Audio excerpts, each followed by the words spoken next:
নমস্কার বন্ধুরা, আবারও একটি নতুন ভিডিওতে আপনাদের সবাইকে স্বাগত। মহাদেব যেন আপনাদের সকলের ওপর সদা সর্বদা তার কৃপা দৃষ্টি বজায় রাখে। বন্ধুরা, আজকের কাহিনী অনেক জ্ঞানবর্ধক আর মোটিভেশনাল হতে চলেছে। আজকের ভিডিওতে আপনাদের জানাতে চলেছি স্ত্রীদের কোন তিনটি জিনিস এমন যা প্রতিটা পুরুষের দেখা উচিত। বন্ধুরা, যে পুরুষ তার স্ত্রীর এই তিনটি জিনিস দেখে সে তার জীবনে কখনো গরিব থাকে না। তার ঘরে সদা সর্বদা মা লক্ষ্মী বাস করেন, সাথে মা লক্ষ্মীর কৃপাদৃষ্টি তার ওপর সদা সর্বদা থাকে। আজকের ভিডিওতে আমি বলবো স্ত্রীদের এমন কোন জিনিস যা প্রতিটা পুরুষের উচিত তার স্ত্রীর দেখা। তার আগে আপনাদের কাছে অনুরোধ, যদি আপনারা এই চ্যানেলে নতুন এসে থাকেন বা প্রথমবার এসেছেন তাহলে অবশ্যই চ্যানেলটিকে সাবস্ক্রাইব করে বেল আইকন প্রেস করতে ভুলবেন না। বন্ধুরা, তাহলে চলুন শুরু করা যাক আজকের এই সুন্দর ভিডিও। একটি সময়ের কথা, একটি গ্রামে একটি গরিব ব্যক্তি বাস করত, যে তার স্ত্রীর জন্য অনেক দুঃখী ছিল, কারণ তার স্ত্রী তার সাথে কথায় কথায় ঝগড়া মারামারি করত, যার ফলে তার ঘরে এত গরিবী নেমে আসে যে না তার ঘরে খাওয়ার জন্য অন্ন ছিল আর না পরার জন্য বস্ত্র ছিল। প্রতিদিনের এই অশান্তিতে ওই পুরুষ তার স্ত্রীর জন্য অনেক দুঃখী হয়ে যায়।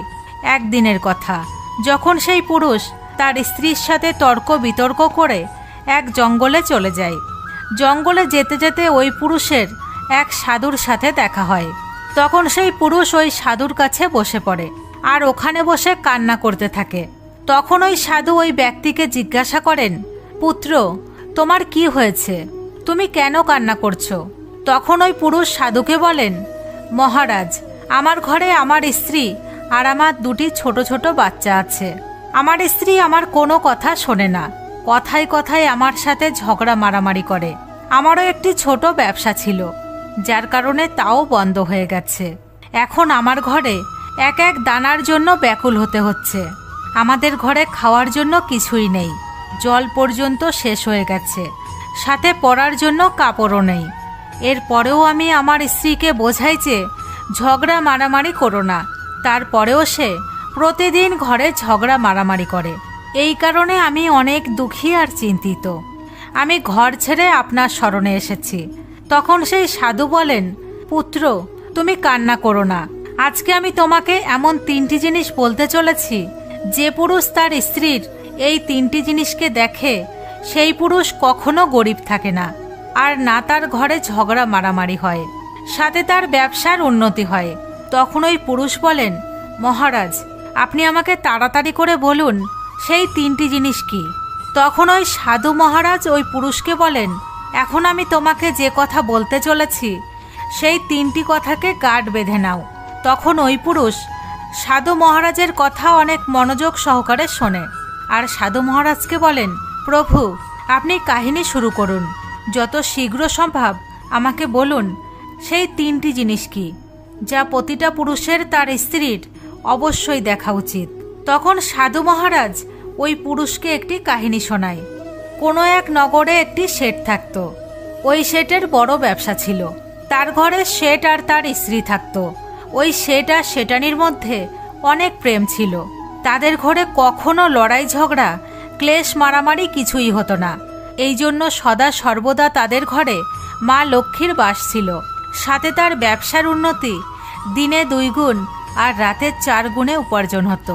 ওই শেঠ শেঠানির মধ্যে এত প্রেম ছিল যে আশেপাশের মানুষের তাদের এই প্রেমকে দেখে জ্বলন হতো।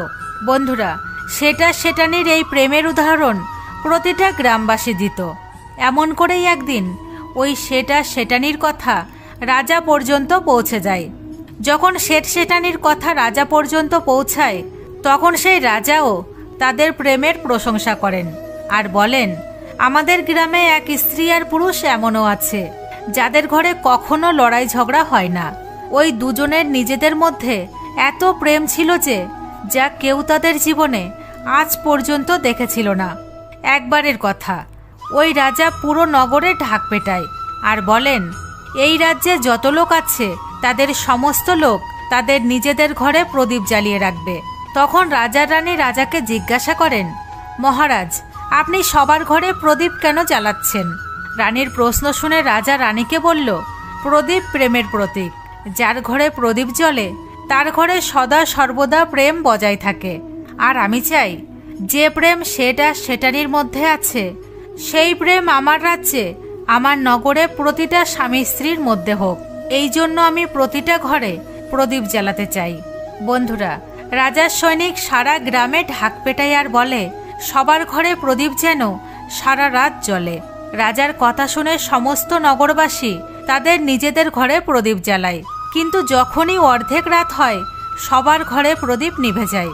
কিন্তু ওই সেটানির ঘরের প্রদীপ কখনো বোঝে না, কারণ প্রদীপ প্রেমের প্রতীক।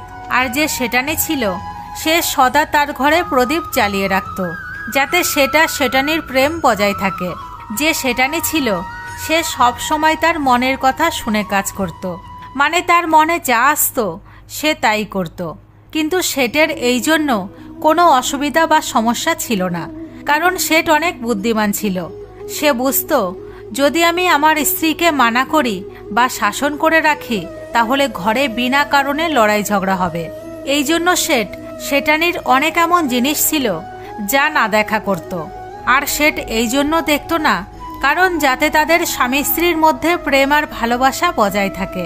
একদিনের কথা, যখন রাজা আর রানী তাদের মহলের ছাদের ওপর দাঁড়িয়ে তাদের নগরের দৃশ্য উপভোগ করছিলেন, তখন রাজা আর রানী দেখেন তাদের পুরো রাজ্যে অন্ধকার ছিল, কিন্তু একমাত্র সেটানির ঘরে ছিল যেখানে প্রদীপ জ্বলছিল।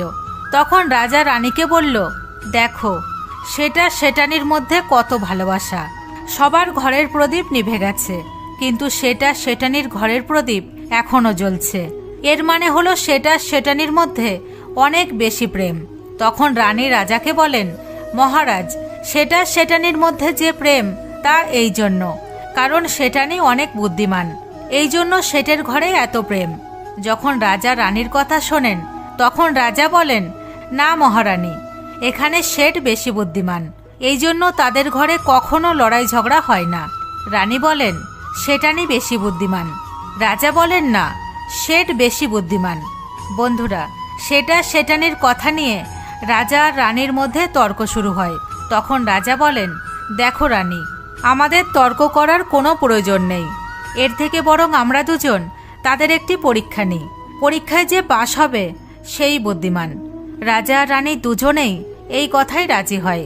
সাথে তাদের দুজনের পরীক্ষা নেওয়ার জন্য তারা তৈরি হয়ে যায়। তখন রাজা তার মহলে যায় এবং তার এক দাসীকে ডাকে। আর তিনি তার দাসীকে বলেন, ওই শেঠের কাছে যাও, আর আমি তোমাকে যে যে প্রশ্ন বলেছি তা তুমি ওই শেঠকে বলো। দাসী বলে, ঠিক আছে মহারাজ। এরপর ওই দাসী রাজার কথা শুনে শেঠের কাছে যায়। ওই সময় শেঠের স্ত্রী বাজার গিয়েছিল কিছু জিনিসের জন্য। তখন রাজার দাসী শেঠকে বলে, শেঠজি, আমি রাজার মহল থেকে এসেছি, মহারাজ আমাকে পাঠিয়েছেন। তখন ওই শেঠ দাসীকে বলে, বলুন আমি আপনার জন্য কি সেবা করতে পারি। আপনি বসুন, আমি আপনার জন্য জল নিয়ে আসি।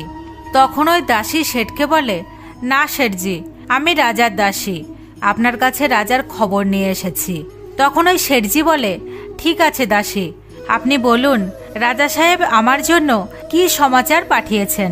তখন দাসী শেঠকে বলে, শেঠজি, মহারাজ আমাকে বলেছেন যদি আপনি আপনার স্ত্রীকে ছেড়ে দেন তাহলে মহারাজ আপনাকে অনেক হীরা সোনা রূপার সাথে রাজমহলের একটি ভালো পদে চাকরিও দেবেন, সাথে রাজ্যের অর্ধেক অংশ আপনাকে দিয়ে দেবেন। কিন্তু ওই শেঠ রাজি হয় না। দ্বিতীয় কথা, রানী রাজাকে বলেছিলেন শেঠ বুদ্ধিমান নয়, সেটানি বুদ্ধিমান। বন্ধুরা, সেটানির কাহিনী নিয়ে আরও একবার রাজা রানীর মধ্যে বিবাদ শুরু হয়। তখন রানী রাজাকে বলেন, আপনি শেঠের পরীক্ষা নিয়েছেন, আমিও সেটানির পরীক্ষা নিতে চাই। তাহলে এই কথা পরিষ্কার হয়ে যাবে সেটানির মধ্যে কে বেশি বুদ্ধিমান। এরপর রাজা রানীকে আদেশ দেয় যে, প্রিয়ে, তুমি একবার সেটানির পরীক্ষা নাও। তখন রানী রাজমহল থেকে এক দাসকে ডাকে আর ওই সেটানির কাছে পাঠিয়ে দেয়। রানী দাসকে বলেন, যা কিছু আমি তোমাকে বলেছি এই সমস্ত কথা ওই সেটানিকে গিয়ে তুমি বলবে। তখন রাজার দাস ওই সেটানির কাছে যায়। এদিকে শেঠ তখন কোনো কাজের জন্য অন্য স্থানে গিয়েছিলেন। ঘরে তখন সেটানি একা ছিল। দাস সুযোগ দেখে সেটানির কাছে যায় আর ওই সেটানিকে বলে, সেটানিজি, আমি রাজমহল থেকে এসেছি, আমাকে রানীমা পাঠিয়েছেন। তখন ওই শেঠানি বলে, ঠিক আছে, বলুন কি জন্য রানীমা তোমাকে আমার কাছে পাঠিয়েছেন। তখন দাস শেঠানিকে বলে, রানীমা বলেছেন যদি তুমি তোমার স্বামীকে ছেড়ে দাও তাহলে তিনি তোমাকে অনেক হিরে মুক্ত সোনা রূপা দেবেন। সাথে তুমি যদি তোমার স্বামীকে মেরে ফেলো তাহলে তিনি তোমাকে তার রাজ্যের অর্ধেক অংশ দিয়ে দেবেন। বন্ধুরা, দাসের কথা শুনে শেঠানি রাজি হয়ে যায় আর বলে, ঠিক আছে, যদি রানীমা তার রাজ্যের অর্ধেক অংশ আমাকে দেন তাহলে আমি আমার স্বামীকে মেরে ফেলব। তখন রাজার দাস শেঠানিকে বলে, আমরা কিভাবে বুঝবো যে তুমি শেঠকে মেরে ফেলেছ? তখন শেঠানি রাজার দাসকে বলে, আমার ঘরে যে প্রদীপ জ্বলছে তা তুমি কি দেখতে পাচ্ছ? রাজার দাস তখন বলে, হ্যাঁ দেখতে পাচ্ছি। তখন শেঠানি বলে, যখন আমি আমার স্বামীকে মেরে ফেলবো তখন আমি এই প্রদীপ নিভিয়ে দেব। তখন তুমি বুঝতে পেরে যাবে আমি আমার স্বামীকে মেরে ফেলেছি। দাস তখন শেঠানির কথা শুনে রাজমহলে ফিরে যায় আর রাজা রানীকে এই সমস্ত কথা বলে। শেঠানির কথা শুনে রানী খুবই আশ্চর্য হয়ে যায়। সাথে রানী স্ত্রী জাতির প্রতি ঘৃণা করতে শুরু করে। এরপর রাজা তার সমস্ত দাসদাসীদের সাথে সৈনিকদেরও কাছে ডাকেন আর বলেন, দেখো, আমি এটা কখনো চাই না যে রাজা রানীর তর্কের জন্য কোনো নির্দোষ ব্যক্তির জীবন চলে যাক। এই কারণে তোমরা শেঠের ঘরে যাও আর এই সমস্ত কথা শেঠকে বলে দাও আর শেঠকে বাঁচাও। এদিকে দাস আর দাসী শেঠানির ঘরে যায়। তারা ভাবে শেঠানি শেঠকে তো রাত্রে মারবে আর প্রদীপও রাত্রে নেভাবে, বরং এর আগেই আমরা শেঠানির ঘরে হামলা করি। যখন রাজার সৈনিকরা ওই শেঠানির ঘরে হামলা করে তখন সন্ধ্যা হয়েছিল না। সন্ধ্যা হওয়ার আগেই তারা শেঠানির ঘরে ঢুকে পড়ে। ঘরে ঢুকে তারা দেখে শেঠ আগের থেকেই মৃত পড়ে আছে। তখন রাজার দাসদাসী ওই শেঠানিকে বলে, শেঠজি তো মরে গেছে, কিন্তু শেঠজিকে তো রাত্রে মারতে বলা হয়েছিল তোমাকে। তখন শেঠানি ওই দাসদাসীকে বলে, শেঠকে তো আমি মারতাম আর রাত্রে প্রদীপও নেভাতাম, এই জন্য শেঠকে আমি দিনেই বিষ দিয়ে মেরে ফেলেছি। এখন আমার কাজ কেবলমাত্র প্রদীপ নেভানো। ওই সৈনিকরা তাড়াতাড়ি করে উল্টো পায়ে ওই শেঠের ঘরের থেকে বেরোয় আর রাজার মহলে পৌঁছে যায় এবং সমস্ত কথা রাজাকে শোনায়। রাজার মাথায় ক্রোধে আগুন জ্বলে ওঠে আর তারও স্ত্রীর প্রতি ঘৃণা হয়। সাথে তার সৈনিকদের ওই শেঠানির কাছে পাঠায় তাকে বন্দি করার জন্য। রাজার সৈনিকরা ওই শেঠানিকে বন্দি করে এবং রাজার দরবারে নিয়ে আসে। সাথে সেই রাজা সমস্ত স্ত্রী জাতির প্রতি ঘৃণা করতে শুরু করে। ওই সাধু এই কাহিনীকে গ্রামের ওই ব্যক্তিকে শোনান আর বলেন, এখন তুমি অবশ্যই বুঝতে পেরেছ স্ত্রীর কোন তিনটি জিনিস প্রতিটা পুরুষের দেখা উচিত। তখন ওই পুরুষ সাধুকে বলে, মহারাজ, আমি এখনো বুঝতে পারিনি স্ত্রীর কি এমন জিনিস যা প্রতিটা পুরুষের দেখা উচিত। তখন সাধু ওই পুরুষকে বলেন, প্রতিটা পুরুষের তার স্ত্রীর সর্বপ্রথম এটা দেখা উচিত যে সে কোথায় আসা যাওয়া করছে। যে পুরুষ স্ত্রীর এই জিনিস লক্ষ্য করে যে তার স্ত্রী কোথায় যাচ্ছে আর কোথা থেকে আসছে, তাহলে তার ঘরে কখনো লড়াই ঝগড়া হয় না আর সেই পুরুষ তার স্ত্রীর ওপর নিয়ন্ত্রণ রাখতে পারে। দ্বিতীয় জিনিসটি হলো, প্রতিটা পুরুষকে তার স্ত্রীর মধ্যে এই জিনিস দেখা উচিত যে তার স্ত্রী কোন বাক্য ব্যবহার করেন এবং তা কেমনভাবে ব্যবহার করে।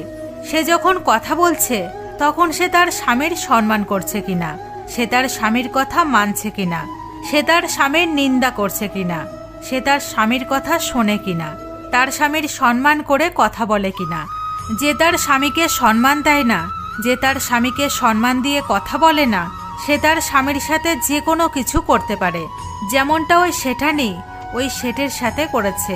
এই জন্য প্রতিটা পুরুষের তার স্ত্রীর এই জিনিস অবশ্যই দেখা উচিত। তৃতীয় জিনিসটির সম্পর্কে ওই সাধু পুরুষকে বলেন, প্রতিটা পুরুষকে তার স্ত্রীর চাল চলন অবশ্যই দেখা উচিত। বন্ধুরা, যে পুরুষ তার স্ত্রীর চাল চলন দেখে রাখে, তার চাল চলনে আর ভঙ্গিমায় বেশি প্রেম না করে তাকে সংযত করে রাখে, তাহলে সেই ঘরে কখনো লড়াই ঝগড়া হয় না। যে স্ত্রীরা ঘরে নিজের আধিপত্য চালায়, তার স্বামীর কথা মানে না, তার ঘরের সেই একমাত্র অধিপতি এই ক্ষমতা দেখায়, তাদের ঘরেও এই ধরনের সমস্যা আসে। এই তিনটি কথা ওই সাধু মহারাজ ওই পুরুষকে বলেন। সাথে ওই পুরুষ এই তিনটি জিনিসকে গাঁট বেঁধে নেয় আর সাধুকে প্রণাম করে তার ঘরে চলে যায়। আমি আশা করি আপনারা এই কাহিনীর থেকে অনেক কিছু জানতে পেরেছেন। এরই সাথে দেবের দেব মহাদেব আপনার পরিবারের ওপর সদা সর্বদা যেন তার কৃপা দৃষ্টি বজায় রাখে। ভিডিও ভালো লেগে থাকলে লাইক করবেন, বন্ধুদের সাথে শেয়ার করবেন আর চ্যানেল সাবস্ক্রাইব করতে ভুলবেন না। আর হ্যাঁ, যদি এই ভিডিও সম্পর্কে কোনো প্রশ্ন থাকে তাহলে কমেন্ট বক্সে অবশ্যই করতে পারেন। আর যদি আপনার মনে কোনো প্রশ্ন না থাকে তাহলে হর হর মহাদেব অবশ্যই লিখুন, কারণ আপনাদের উৎসাহে আমরা ভিডিও করার মোটিভেশন পাই।